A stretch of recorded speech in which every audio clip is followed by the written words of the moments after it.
E aí, amigo Sei, tudo bem? Bem-vindo a mais uma aula de língua portuguesa e literatura. Meu nome é Sérgio Monteiro.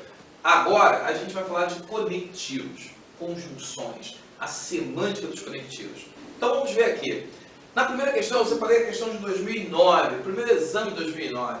E aí tem assim, deve-se reconhecer que a proporção entre essas duas categorias muda com o tempo. Tem épocas em que a proporção dos jovens ativos se amplia, em outras épocas diminui. Bem, o que está sublinhado?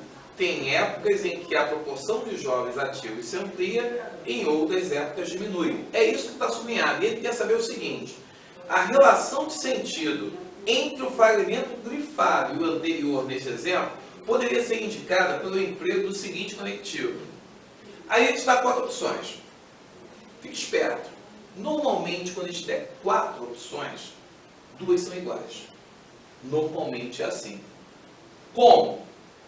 Na letra C e D, no entanto e não obstante, uma anula a outra, porque ambas têm a ideia de adversidade, têm a ideia de oposição.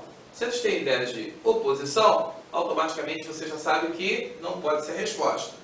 Aí sobrou a letra A e B. Na letra A está escrito por quê?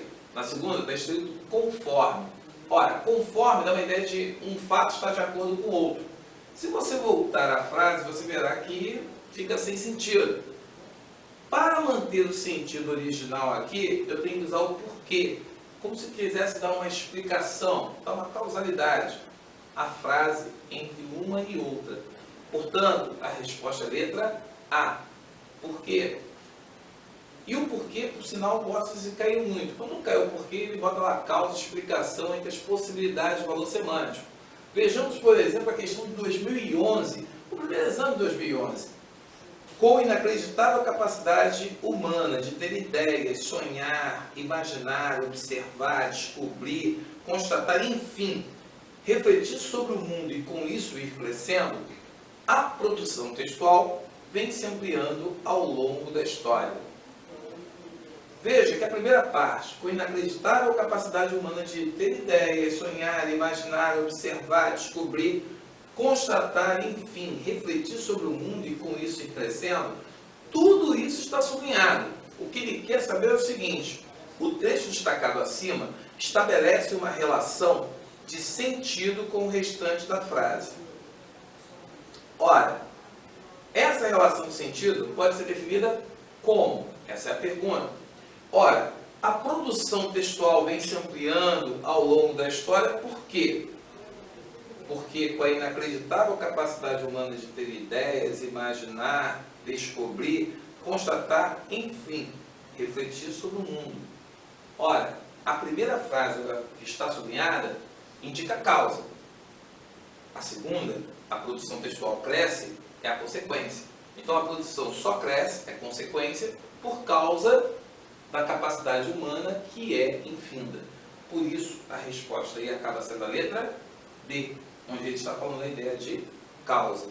Agora, para a gente fechar essa aula aqui, para você ver, ó, na primeira ele botou conjunções, na segunda ele botou para você identificar a ideia, o valor semântico, reconhecer o valor semântico. Eu vou te dar um terceiro caso, que está na UERJ, primeiro exame de 2012. Ele diz o seguinte: não resguardei os apontamentos obtidos ao largo dos dias e meses de observação. Num momento de aperto, fui obrigado a atirá-lo na água. Ora, veja só.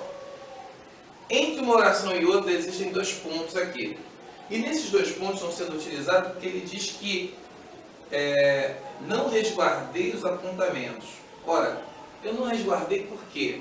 Porque no momento de aperto, ou seja, se eu tirar esses 2 pontos e tiver que colocar um conectivo, entraria o porquê. E é exatamente isso que ele está pedindo de você.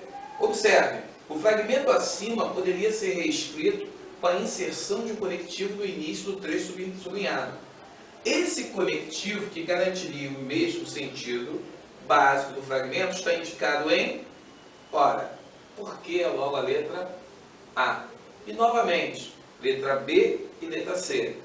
Tanto a palavra embora quanto a palavra contudo trazem ideias de oposição. Mais uma vez, 2 questões iguais. Anula o porquê, e fica a dica. Normalmente, quando ele pedir para você tirar os dois pontos e colocar o conectivo, normalmente será o porquê. É básico. E isso se repete muito. Um abraço, até o próximo encontro.